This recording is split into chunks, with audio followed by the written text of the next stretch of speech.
بسم اللہ الرحمن الرحیم۔ ایک لڑکی شادی کے چند برس بعد ہی بیوہ ہو گئی۔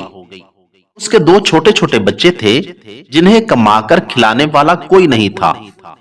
سسرال والے انہیں بوجھ سمجھ رہے تھے اور ننیال والوں میں سے بھی کوئی ان کی کفالت کے لیے تیار نہیں تھا۔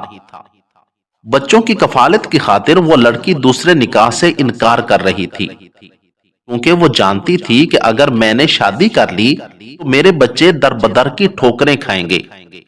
حالانکہ اسلام میں نفقات کا ایک نظام بنایا گیا ہے اور ذمہ داروں کو ان کی پابندی کی تاکید کی گئی ہے، جیسا کہ سورۃ البقرہ میں حکم دیا گیا ہے کہ اگر زوجین میں سے کسی وجہ سے علیحدگی ہو جائے اور ان کا کوئی بچہ دودھ پینے کی عمر میں ہو تو ماں کی ذمہ داری ہے کہ وہ اسے 2 سال تک دودھ پلائے، اور باپ پر لازم ہے کہ اسے یعنی بچے کی ماں کو اپنی وسعت کے مطابق کھانا کپڑا دے۔ اور پھر کہا گیا ہے وَعَلَى الْوَارِثِ مِثْلُ ذَلِكَ، کہ یہ حق جیسے بچے کے باپ پر ہے ویسے ہی اس کے وارث پر بھی ہے، یعنی اگر بچے کے باپ کا انتقال ہو جائے تو اس کے وارث یعنی بچے کے وارث یا باپ کے وارث کو یہ حق ادا کرنا ہوگا۔ اس سے معلوم ہوتا ہے کہ بچوں کی کفالت کی ذمہ داری اس کے ددیال والوں پر ہے۔ دادا زندہ ہے تو اسے ان کے کھانے، کپڑے اور دیگر ضروریات کا انتظام کرنا چاہیے، اور اگر وہ زندہ نہیں ہے تو چچا پر یہ ذمہ داری عائد ہوتی ہے۔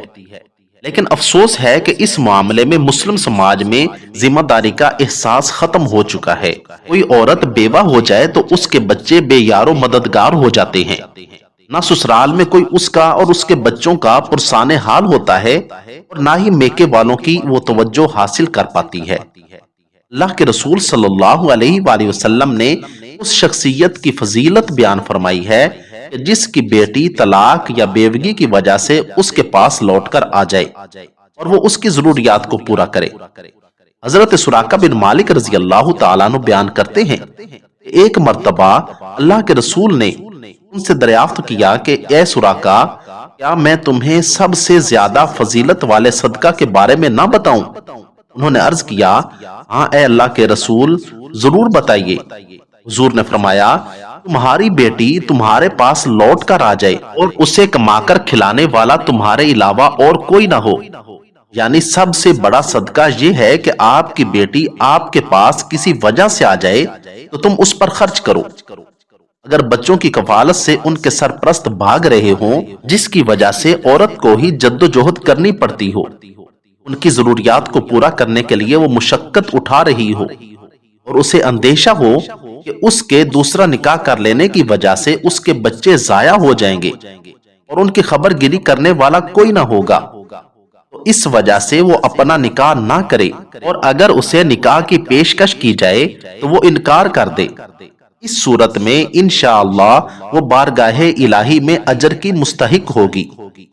ایک حدیث مبارکہ میں ہے کہ حضور نے ایک مرتبہ اپنی درمیانی انگلی اور شہادت کی انگلی کو ملاتے ہوئے ارشاد فرمایا کہ میں اور جلسے ہوئے رخسالوں والی عورت روز قیامت اس طرح ہوں گے۔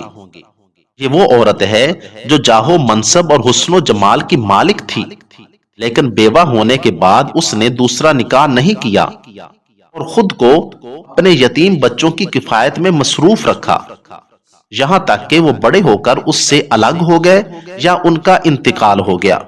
بہرحال عورت کو کوشش کرنی چاہیے کہ بچوں کی کفالت کا کوئی معقول انتظام ہو جائے اور اس کا نکاح بھی ہو جائے۔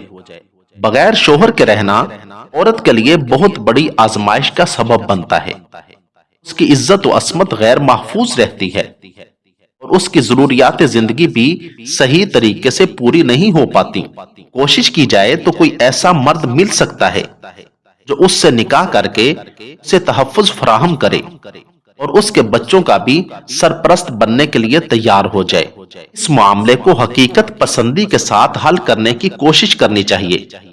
لہٰذا اگر کسی نوجوان یا غیر شادی شدہ شخص سے نکاح نہ ہو پا رہا ہو تو کسی ایسے شخص سے نکاح پر تیار ہو جانا چاہیے جو شادی شدہ ہو اور دوسرا نکاح کرنا چاہتا ہو، یا اس کی بیوی کا انتقال یا اس سے علیحدگی ہو گئی ہو۔ اللہ تعالی ہمیں ایسے معاملات کو سلجھانے، حل کرنے اور عمل کی توفیق عطا فرمائے۔ آمین ثم آمین۔ اگر آپ کو میری یہ ویڈیو اچھی لگی ہو تو ویڈیو کو لائک، چینل کو سبسکرائب اور ساتھ دیے گئے بیل آئیکن کے بٹن کو ضرور دبا دیں۔ شکریہ والسلام۔